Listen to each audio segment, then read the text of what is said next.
saya tanamkan dalam diri saya akhir-akhir ini adalah there is nothing to have it all, just make the best of what you have. Jadi ya udah, kita sekarang udah jadi PNS, lakukan yang terbaik yang kita bisa gitu.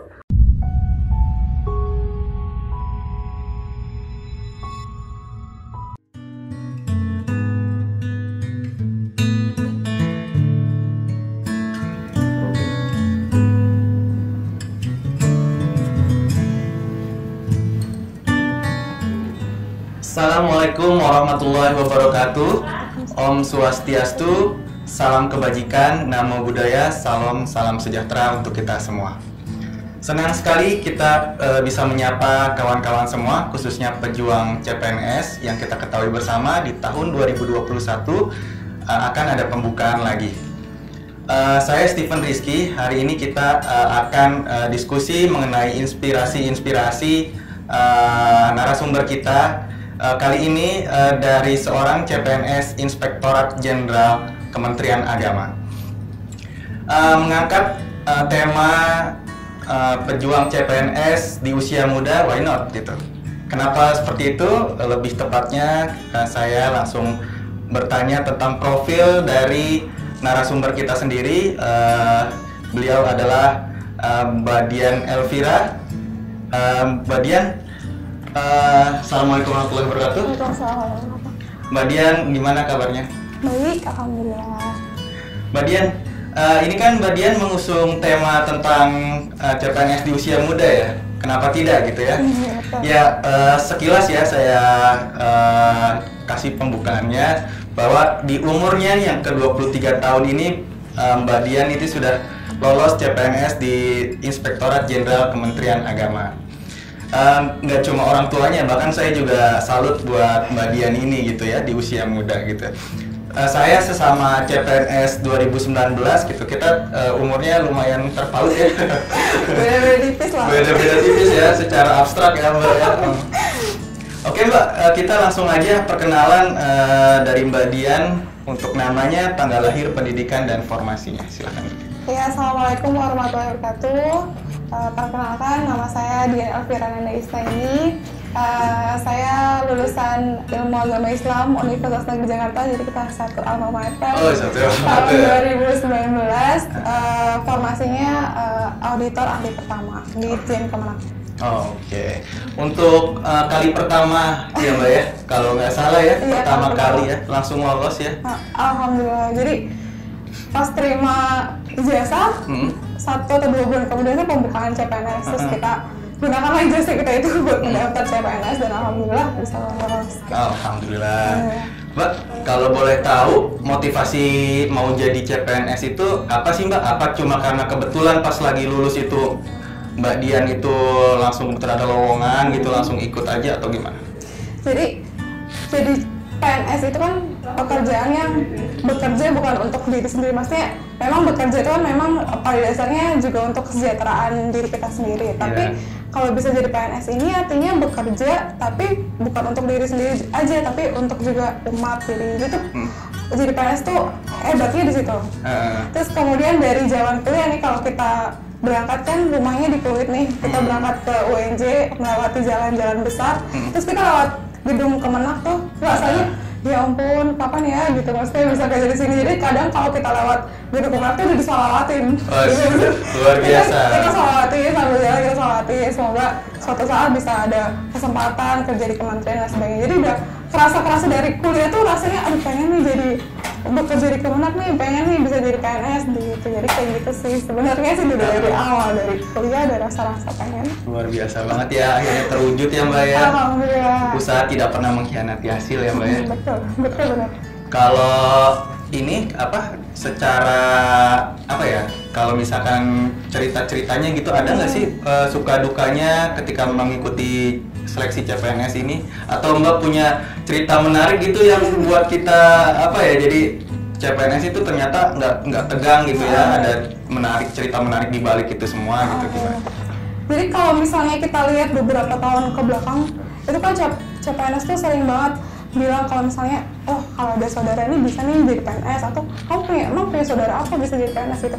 Tapi nyatanya sekarang itu karena kemampuan diri kita sendiri gitu. karena diri kita sendiri, usaha kita sendiri, kemudian kuasa juga dari Allah ya, bisa kita lolos CPNS. Jadi ceritanya waktu itu kan ujian tuh, terus ujian itu kan ada peserta, terus juga ada panitia juga ya, panitianya. Terus habis itu kita masuk, datang pertama awal-awal, terus naruh tas, terus kemudian basa-basi lah ditanya gitu sama panitia, berbincang biasa, terus ditanya ngomong-ngomong, terus akhirnya panitianya sampai di perbincangan nanya gini, emang mbaknya usia berapa gitu. Terus saya bilang, oh masih 23 pak gitu, kebetulan baru lulus kemarin. Terus panitianya itu langsung ngomong kayak gini, ya udah mbak coba lagi aja tahun depan. Oh gitu ya, langsung digituin ya sebelum masuk ya? Maksudnya kita kan belum berperang, tapi kita udah dikuatkan seakan-akan gagal gitu kan, padahal kan nyatanya kita berperang aja belum. Jadi pas awal-awal tuh nggak cuma satu panitia, jadi kan kita ngobrol beberapa panitia tuh ada sampai 3 orang panitia yang ngomongnya, ya udah mbak coba aja tahun depan, atau enggak ngajar dulu aja mbak, nanti baru coba lagi tahun depan. Terus dalam hati, kita aja belum pernah loh gitu. Jadi ya itu cerita yang ini sendiri kayaknya memotivasi, kalau kita bisa percaya insya Allah ya, kalau kekuatan Allah pasti bisa gitu. Waktu itu pas lagi mulai zaman pandemi COVID gak ya? Iya, pas pandemi COVID, jadi waktu itu kan SKB-nya mundur ya. Jadi jadwal SKD pun udah mulai COVID, jadi itu yang ketat banget, itu yang segala macam yang SKD, terus kemudian diundur sampai waktu yang tidak dapat ditentukan tuh SKB. Itu waktu mundur itu ya rasanya kelihat orang-orang di luar tuh udah bisa hebat gitu, terus kita masih stuck dalam satu titik aja gitu, rasanya wah gimana nih gitu ya. Luar biasa banget, saya nggak berhenti salut buat Mbak Dian ini, yang kita tahu ya di tahun 2019 untuk formasi auditor ya, dan umumnya di Inspektorat Jenderal itu lowongannya itu ada 30 orang ya. Iya, 30 orang total ya. Diperebutkan 3.000 orang gitu ya, jadi perbandingannya 1:100 ya. Luar biasa. Tapi bukan berarti, jadi kita menyimpulkannya antara menjalaninya susah dan gampang itu beda tipis kalau menurut saya. Yang membedakan itu perjuangannya ya. Iya, perjuangannya. Jadi nggak ada yang mustahil, dan saya sendiri membuktikan itu gitu ya. Kalau Mbak luar biasa, 1 kali langsung lulus, saya ketiga kali lulus. Percobaan 1-2 saya gagal, yang ketiga saya dengan harapan apa ya, nggak terlalu muluk-muluk lah ya. Nothing tulus ya? Nothing tulus aja ngerjainnya, ngelaluinnya, ternyata saya lulus gitu ya, dan itu juga nggak nyangka itu kuasa Allah Subhanahu Wa Taala yang telah menentukan ya. Iya benar, nothing tulus sih kadang kita juga berpikiran ya jalanin aja, kita jalanin yang mampu kita, biarkan Allah lakukan sisanya gitu. Jadi nothing tulus gitu ya. Masya Allah. Udah pas jadi PNS. Amin. Oke Mbak, ini kan Mbak udah salah satu yang lolos di tahap PNS di 2019 ya. Mungkin Mbak bisa bagi-bagi ke kita semua nih pejuang NIP yang nanti akan berjuang ya. Bisa nggak gitu ya sharing kiat-kiat sukses yang buat agar diterima CPNS itu seperti apa gitu ya, biar langsung lolos gitu ya. Amin. Jadi aku kasih tips yang buat ini aja ya, orang-orang yang fresh graduate yang kayak apa, yang awal-awalnya minder gitu ya, yang awal-awalnya minder itu yang pertama adalah jangan insecure. Itu pasti kalau lagi sekarang lagi musim kan, aduh insecure nih sama apa sih macam, tapi usahakan kita jangan insecure sama diri kita, percaya sama diri kita. Maksudnya kalau kita nggak percaya, kita aja nggak percaya diri kita, apalagi orang lain bisa percaya sama kita kan. Orang kita yang punya diri kita aja ragu-ragu, apalagi orang lain gitu. Jadi yang pertama percaya dulu. Jadi walaupun itu kelihatan nggak mungkin sekalipun, ataupun kelihatan di orang lain udah komen nggak mungkin loh gitu kan, tapi kita percaya aja. Kalau memang kita percaya, nanti lama-lama kita positif semua. Dari tubuh kita positif, pikiran kita positif, yang kita jalanin positif, dan hasilnya insya Allah juga positif. Itu yang pertama, jangan insecure. Terus yang kedua, keuntungan yang buat yang masih muda-muda nih. Itu kan kalau belajar kan, kita kalau yang masih muda-muda ini belum ada gangguan ya, baik itu suami atau istri gitu kan, belum ada gangguan, apalagi anak gitu kan. Jadi kita bisa fokus belajar gitu, benar sesuai ritme kita gitu. Jadi ritmenya kita bisa ritmein yang lumayan besar gitu, sesuai dengan kemampuan kita. Terus kenali diri kita gitu. Kalau misalnya kita memang belajarnya itu nulis atau masih harus ditulis, ya ditulis. Kalau bisa lewat visual ya nonton YouTube gitu. Jadi kenali diri kita dulu, ritme belajarnya kayak gimana, terus belajarkan sesuai dengan ritme kita. Terus juga kalau menurut saya lebih baik kita sedikit demi sedikit lama-lama menjadi bukit gitu.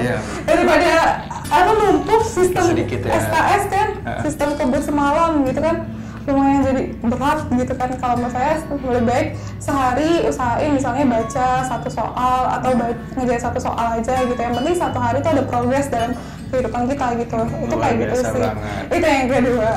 Terus sampai kalau yang buat fresh graduate kan masih waktu nih, dari ini masih mendekati lah ya, nanti sampai bulan Maret. Kalau misalnya masih kuliah gitu ya, masih atau buat nanti tahun depannya lagi itu, perbanyak organisasi, aktifin aja organisasinya, organisasi yang di kampus atau yang di luar masyarakat. Bisa, kalau bisa di luar masyarakat itu bisa remaja masjid atau bisa Karang Taruna kayak gitu. Kalau misalnya di kampus kan ada BEM, ada organisasi lainnya gitu. Jadi aktifin organisasi, terus kemudian kita usahakan pas di kuliah ini ada karyanya gitu. Kan kalau misalnya wah apa ya karyanya gitu, kan kita punya skripsi, ya udah skripsi kita ini kita bisa ajuin, kita masukin ke jurnal gitu kan. Siapa tahu kalau diterima di jurnal, skripsinya diterbitin kan, wah keren juga nih, wah skripsi saya ya di jurnal gitu kan, lumayan keren. Jadi perbanyakin karya mulai dari sekarang ya, sekecil-kecil apapun setidaknya kita ada keluar itu nggak cuma ilmu sama gelar, tapi ada juga pengalaman, ada juga karya. Salah satunya organisasi nanti di PNS sangat kepake. Iya benar, karena walaupun kita maksudnya nggak, organisasi ini nggak untuk PNS saja, tapi benar-benar membangun skill kita ya. Skill berbicara, skill manajemen dan lain sebagainya itu berguna banget di organisasi.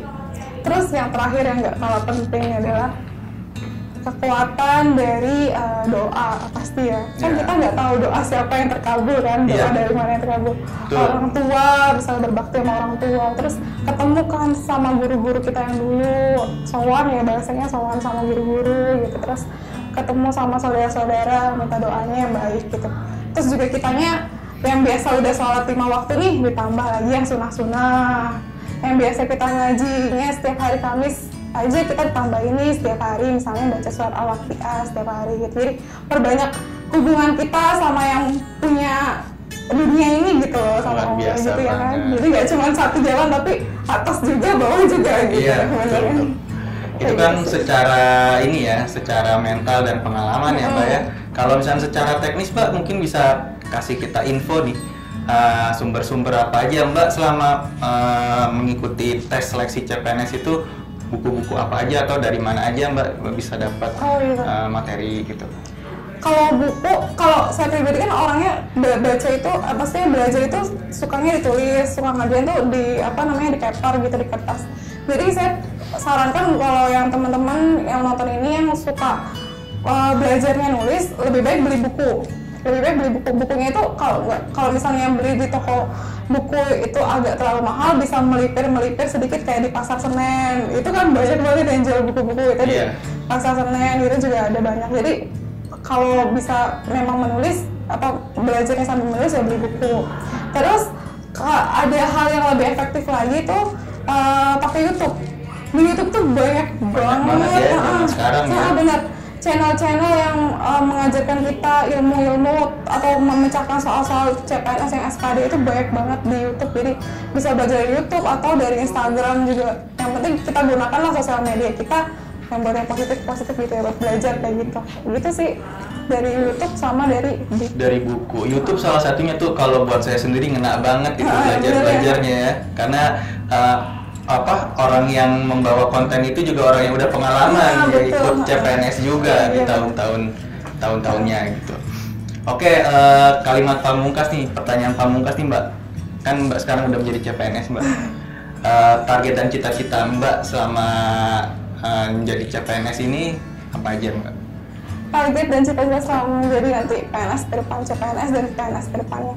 Sebenarnya sih yang utama yang saya tanamkan dalam diri saya akhir-akhir ini adalah there is nothing to have it all, just make the best of what you have. Jadi ya udah, kita sekarang udah jadi PNS, lakukan yang terbaik yang kita bisa gitu. Mau target menjadi apa dan lain sebagainya, kita lakukan dulu apa yang kita bisa, yang terbaik yang kita bisa gitu. Jadi target sekarang adalah menjadi CPNS yang mengerjakan tugasnya dengan baik dan dengan semaksimal mungkin aja dulu. Nanti mau jadi apa dan sebagainya itu bonus, yang penting kita kerjain yang terbaik aja, menjalankan tugasnya gitu kayak. Iya. Jadi seorang CPNS itu kan impian banyak orang ya. Salah satunya rezekinya ke Mbak gitu kan ya. Jadi ketika sudah sudah dikabulkan oleh Allah Subhanahu wa taala, kita tinggal menjalankan aja kewajibannya ya. Jadi jangan sampai pas udah jadi CPNS berkeluh kesah gitu ya. Oh, ternyata jadi CPNS itu kerjanya banyak gitu ya. Banyak tantangannya, susah, mesti keluar daerah atau sebagainya gitu ya. Oke, terima kasih buat Mbak Dian Elvira atas inspirasinya. Semoga teman-teman semua, baik yang ada di rumah, di kantor, dan dimanapun berada, terinspirasi dengan paparan dari Mbak Dian Elvira. Terima kasih. Assalamualaikum warahmatullahi wabarakatuh.